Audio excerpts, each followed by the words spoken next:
按了葫芦起了瓢。嗯，说了你也不懂。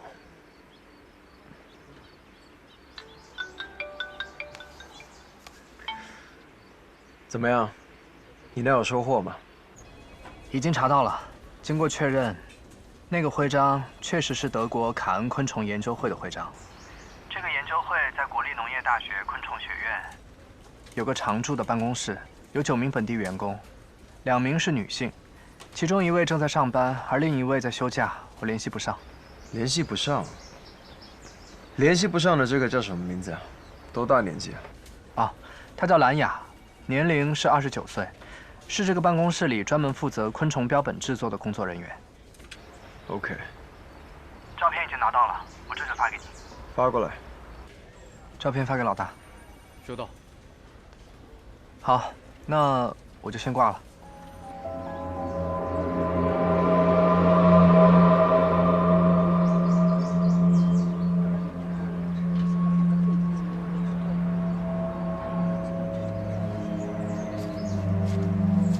怎么样？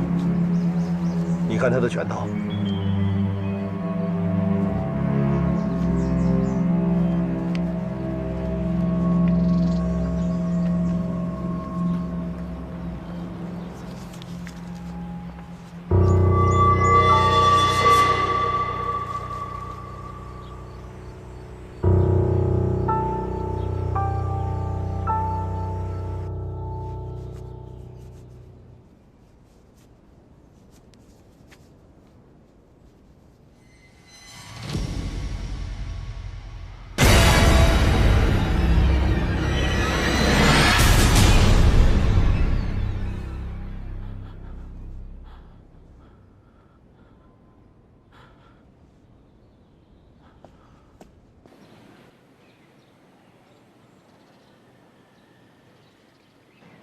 好的，今天非常感谢。啊，不客气。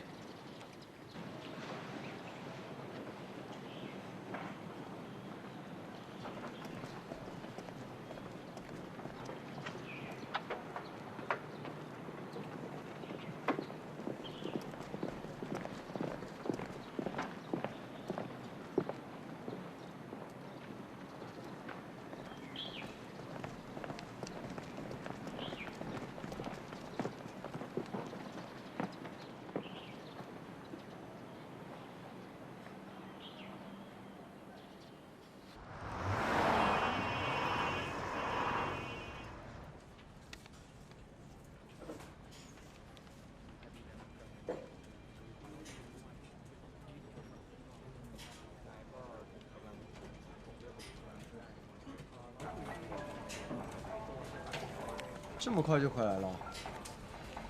是，我直接带了2个痕迹兄弟跟我一起去的。我们在兰雅的办公位提取了些相应物证，已经拿去确认了。还是联系不上本人？还是联系不上。这个兰雅是一个什么样的人？他的同事说他性格内向，平时比较安静一些，总是一个人独来独往。除了上班，他跟同事的交集很少。然后他的父母亲人也都在外地，他是自己一个人在这个城市生活的。性格孤僻。对。哦，他的工作也跟昆虫有关。有男朋友了吗？我们问过他的同事这个问题，他的同事说没见过他有什么男朋友，也没见过有什么男生来单位里接送他。哦，不过我把他们单位的监控视频都要来了，可以看看他在单位期间都接触过哪些单位以外的人。家庭住址有了吗？有了，不过他年假是15天，已经快结束了。办公室的工作人员说，他们也只有上班的时候才有交集，休假了就互相不联系的。可能兰雅还在休假期间，她就是不想让单位或者外人找到她，这也很正常，我们可以等一等。不等了，向局里申请搜查令吧。大不了等他完好无损的回来，我当面去向他道歉。好的，我知道了。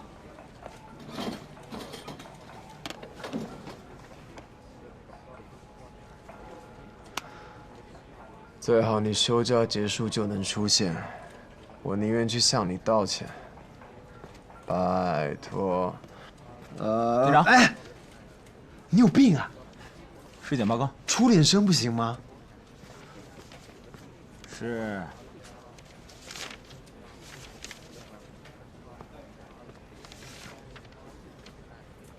怎么放起这个了？罗摩王子，今天早上在公园里发现的尸体，就是他。皮林瓦。皮林瓦死了。死了。尸体检查报告显示，死者全身无任何外力伤痕，内脏完好，系因毒品注射过量导致心脏骤停而死。死亡时间今天凌晨12点到2点左右。天哪，怎么会这样？当初我那么喜欢他，这才多长时间？怎么就这样了？是啊，好像突然就被爆出吸毒了。他在剧场服装间里注射毒品的那张照片，还是当时各种媒体娱乐版的头条呢。男生也这么八卦吗？赶紧说正事儿了。你们在现场有找到针头吗？没有找到。没有。是，我跟痕迹的兄弟们确认过了。现场除了他贴身口袋里发现的那些即时贴，目前没有发现其他有用的物证。怎么可能找不到呢？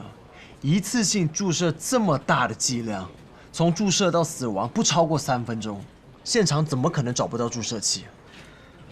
除非是别人注射的。注射器被那个人给带走了。你还真靠谱啊！越来越靠谱嘞。说得对，怪不得他手里会攥着个袖扣。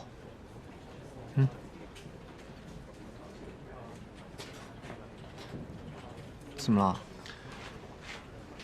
笑起来没完了。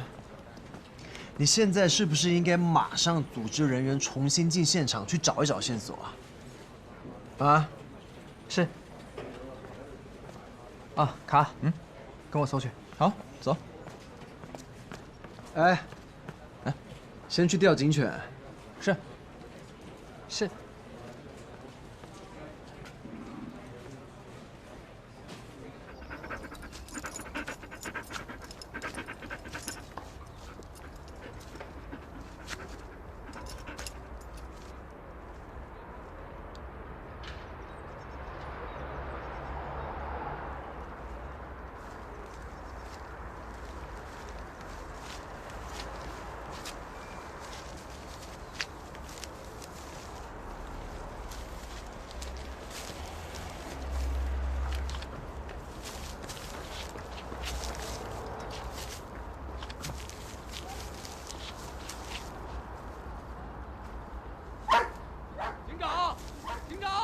说，找到了，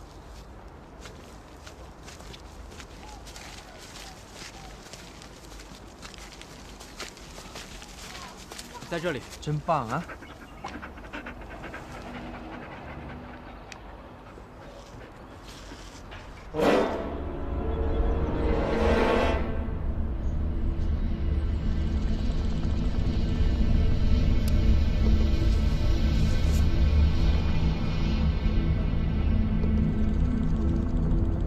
从皮林瓦死的地方到这里，也就是15-16米左右。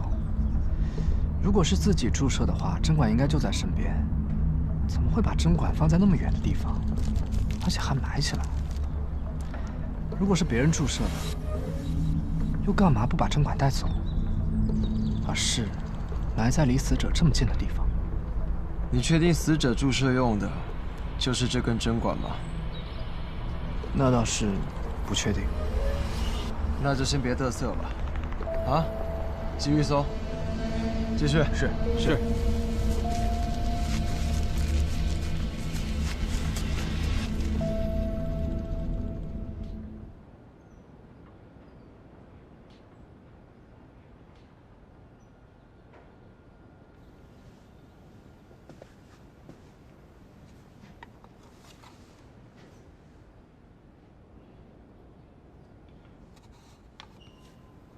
嗨，你脸色不太好，是没休息好吗？我每晚都休息不好，颈椎问题，一直找不到舒服的睡姿。那你有试过中医按摩吗？没有。所以嘛，你可以试一下，虽然不能根治，但是可以缓解。你的那个天呢？哦，他去学校报到了，明明是来留学的，可是来了快1个月了才去报到。有什么需要帮忙的吗？哦，我在受害者的小肠里面找到一部分蛆虫，我刚把它们安置好。谢天谢地，有了它们，我们最终的结论肯定会更准确、更可靠。没那么容易，你要知道，蝇类到达过火尸体的时间和普通尸体的时间是不一样的。在干燥的环境中，蝇类到达烧伤尸体的时间要比未烧伤的尸体提早1天。在潮湿的环境中，应该提早个4天吧。那具尸体已经高度的碳化，要确切的知道死亡的时间，还得考虑到现场环境的温度、湿度等，进行模拟，然后一遍又一遍的进行培育才行。可是不管怎么样，它们肯定比我们现场采集的样本要更直接、更可靠。那倒是。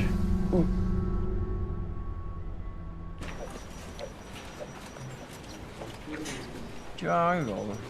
我相信你可以的。第12天加油，第13天又加油。从字体上来看，这一看就是女生写给平林瓦的呀。是啊，不然不会这么当宝贝似的贴身保存。你看他浑身上下连一张纸币都没有，可是呢，身上却揣了这么多的即时贴。流浪汉还要什么纸币？有纸币就不流浪了。所以说这些比纸币还珍贵吗？这些字条像是在鼓励着皮林瓦坚持做一件什么事情。你们看，还叫他罗摩王子呢，搞不好是个女粉丝呢。我觉得肯定不是简单的女粉丝，不然皮林瓦也不会这么珍视这些即时贴了。车轱辘话来回说，说正题吧。自杀还是他杀？他杀，但是他死的这个姿势确实不像他杀，更像是有仪式感的自杀。现场确实也没有除他之外的人出入的痕迹，并且根据尸检报告和他老师的介绍，他有吸毒史。吸毒者吸毒过量死亡，这也很常见。但问题是，他如果是自杀，针管不应该就在旁边吗？干嘛还要跑个10来米再埋起来，对吧？还有一个重点，从他到针管被发现的地点之间，并没有发现他的脚印。何况，他手里还攥着一个袖扣，死的时候攥得死死的，这说明了什么呢？说明他死前在努力地保存线索。当然，如果说是他杀的话，也有一些令人费解的地方。首先是现场，现场并没有挣扎打斗的痕迹。第二点，从验尸报告上看，针孔也是在胳膊上正常静脉注射的位置。难道他就乖乖地接受凶手的注射吗？其次，凶手为什么要把针管埋在现场附近，而不是带走？对吗？目前物证部门还不能确定就是这根针管注射的皮林瓦，还在检测。是啊，但如果不是这个针管注射的，那就更说明是他杀了。就像我刚才说的，杀他的那个针管已经被凶手带走了。OK， 如果是他杀的话，现场是第一现场还是第二现场？单从现场已有的物证来看，死者首先应该有一个女关联人，就是一直写这些即时贴送给他的。其次，可能还有一个男关联人。这个男关联人就是这个袖扣的主人。当然，这个袖扣也有可能是皮林瓦自己的，可能对他有什么特殊意义，所以一直保存着。作为曾经的恐惧大咖，有过这样的袖扣也并不奇怪。喂，你好。哦，好，马上。好，再见。警长，物证那边让咱们过去一趟。现在吗？对。卡。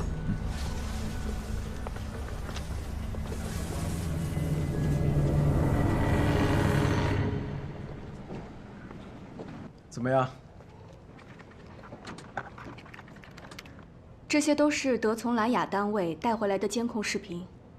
从视频内容看，兰雅在单位的工作相对规律，也很单调，接触的基本都是同单位的同事，看不出她与哪个同事关系更加亲密，尤其是那些男同事。不过，我们在兰雅办公室的监控视频里发现了这个。这个男人在这个位置出现过好几次了，我们把视频处理了一下。警长，皮林瓦，就是他。他怎么会和兰雅扯上了关系？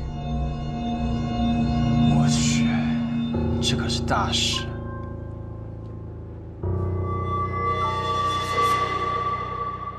难道是皮林瓦杀了兰雅？不应该啊。那皮林瓦也杀了素潘和宗拉维蒙吗？还是只杀了兰雅？还有别的凶手吗？那他为什么要杀兰雅？难道是他杀了兰雅之后良心不安，畏罪自杀吗？哎，你到底是记者还是警察？当然是警察。那就别光提问，赶紧该怎么查就怎么查去啊！我教你个简单的，你先去问问伦威，在皮林瓦身上到底有没有纹身，或者看看皮林瓦右脚有没有小脚趾。我这就去。哎，回来，光干这事陪你了。卡，这事你去办。同时开始排查全市范围内的各类监控，看看皮林瓦都在哪里出现过，都接触过什么人。是。还有，你去物证催一下针管的检测结果。好。一定要封锁消息，不能让媒体知道。明白。得，你跟我走，咱俩一起出去摸一摸皮林瓦的社会关系。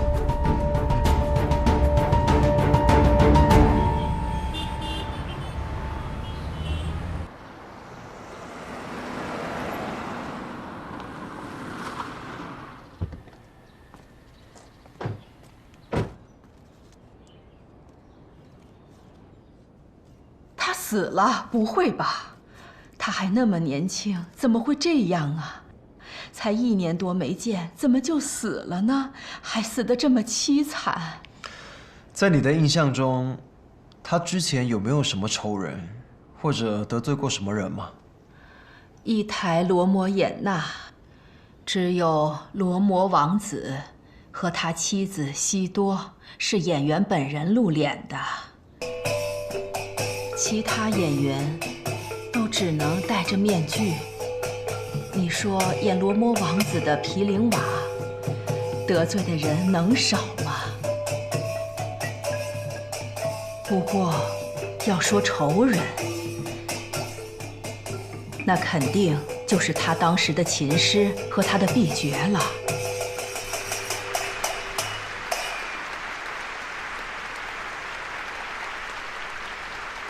这2个人是叔侄，因为无法撼动皮林瓦 A 爵的地位，就合谋陷害了他。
毗陵瓦事后反应过来，非常难过，觉得自己玷污了恐惧，玷污了罗摩系，玷污了罗摩王子，他就积极戒毒。可是那对叔侄并没有放过他，那个侄子继续诱惑毗陵瓦吸毒。罗摩王子，大家稍等一下，我们演员还在休息。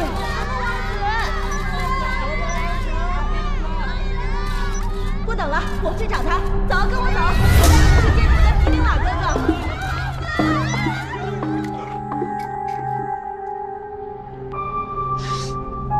你们都知道，恐惧表演动作复杂，每一个动作、每一个舞步都非常严格。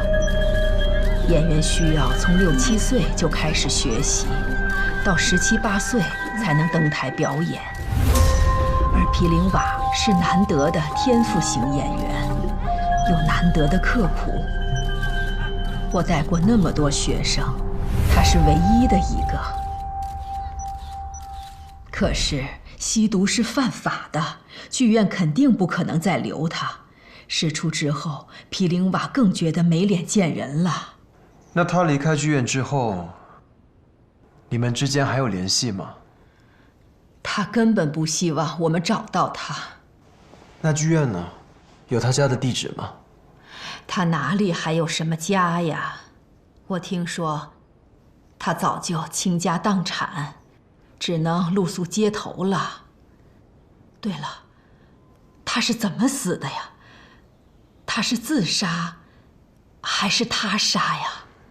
目前还无法确定是自杀还是他杀。如果他真的是自杀，我并不意外会这样。这孩子少年成名，突然遭受这种打击。那您知不知道那对叔侄现在在哪儿？那叔侄被抓起来了，他们还被判了刑，真是恶有恶报。那他们放出来了吗？这个我就不知道了。确认一下。好。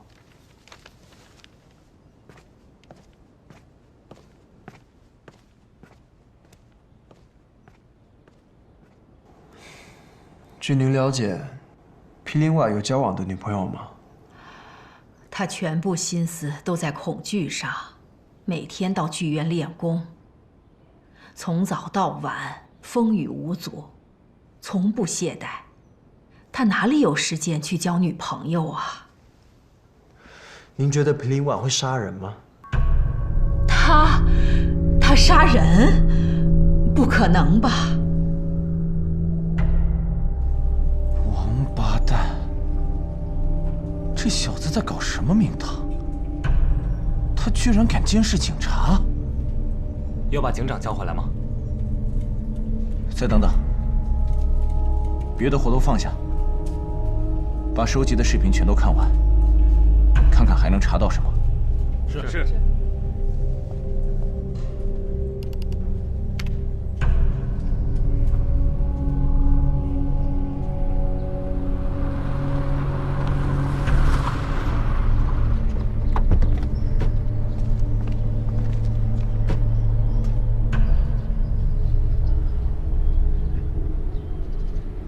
认识这个人吗？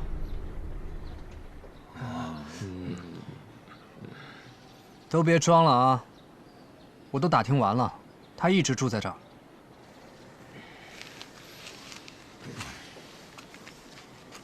看清楚，我是警察。你们要是知情不报，我让人把你们轰走了不说，还会把你们全都抓进去。是，他一直跟我们住在这儿。不过昨天就不知道他跑哪里去了，现在都没回来。他以前这样吗？白天我们都是各自出去，但晚上都会回来的。我们倒是不需要家，只不过是这里待习惯了。你们知道他是大明星吧？知道，很多人都知道他是大明星。前2天还有人来找过他，还有女粉丝给他送饭。大明星又怎么样？还不是和我们一样睡桥洞？人家是和你一样一起睡了桥洞，但你没有当过大明星啊。等一下，等一下，一个一个说，慢慢说。你先说，前2天谁来找过他？一个男的，不认识，拿着画像来的。不过不是来找我们，在南区，我是听他们议论的。拿画像？画像就是画出来的那种。什么样的男的？据说是一个年轻人，大概30来岁。说是还很帅气呢。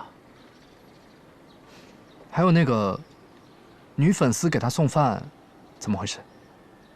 一个年轻姑娘，长得特别好看，几乎每天都会来给他送晚饭。每天风雨不误。他爱上她啦！对，我想起来了，他还给他写了首诗呢。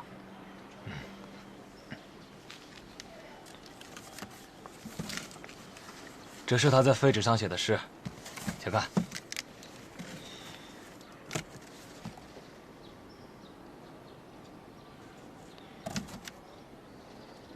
记一下。这些你们见过吗？见过，这些都是那位姑娘贴在送饭的饭盒上的，对吧？每次来送饭，饭盒上都贴一张。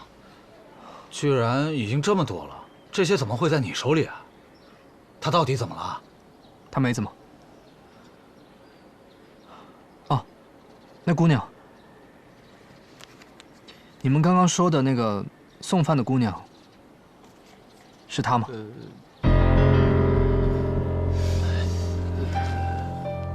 那就是，哎，是的，对，是的，没错，就是她。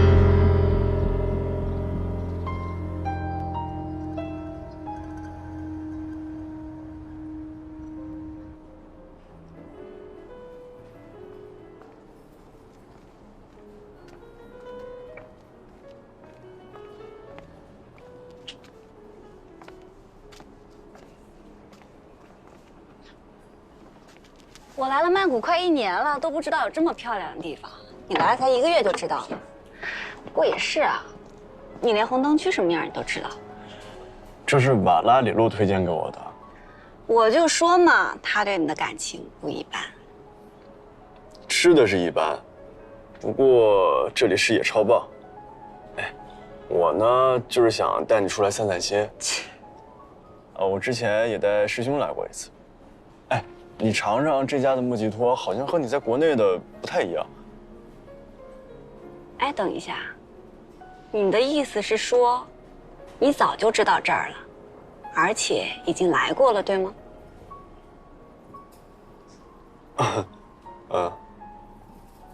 ？OK， 拜拜。哎，我错了。你哪儿错了？我应该第一时间就带你过来。什么都知道，就是做不到，是不是更可恶？非常可恶，但是我发誓绝对不会有下次。切，哎，不信你看，我为了和你多待一会儿，手机都关机了，谢绝一切外界联系。哎，你看那边就是湄南河，夜景多漂亮，和我们山江一样。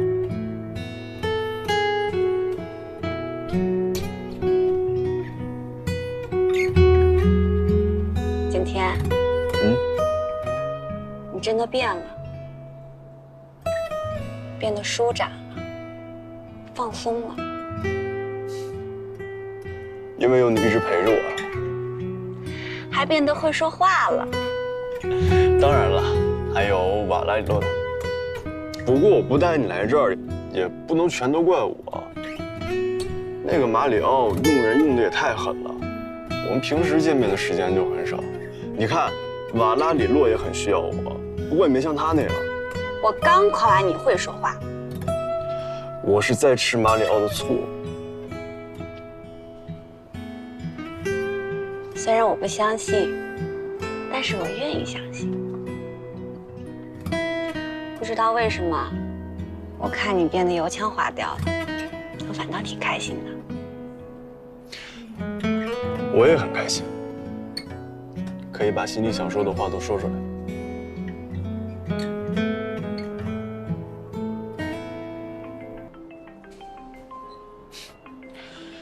你看吧，我就说这个马里奥用人用的太狠。我跟你打个赌好不好？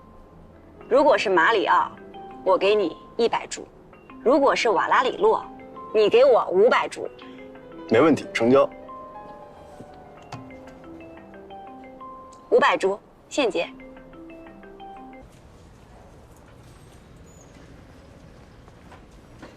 手机怎么不开机啊？今天有比较重要的事情。金玲，你见过这袖扣吗？为什么问我这个？你是说，是马里奥的？是吗？好像是见过。你确定？不敢完全确定，但是应该见他穿过有类似袖扣的衬衫。怎么了？这根袖扣是今天早上在这位死者手里发现的。这种袖扣不可能只生产那么一个吧？这种衬衫也不可能只生产马里奥那一件吧？那你看看这个，把文件打开。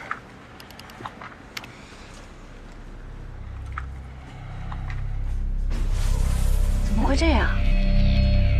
所以我才想要问你。问我？问题是我也不知道啊。你认识死者吗？见过吗？没有，一点印象也没有。开下一个。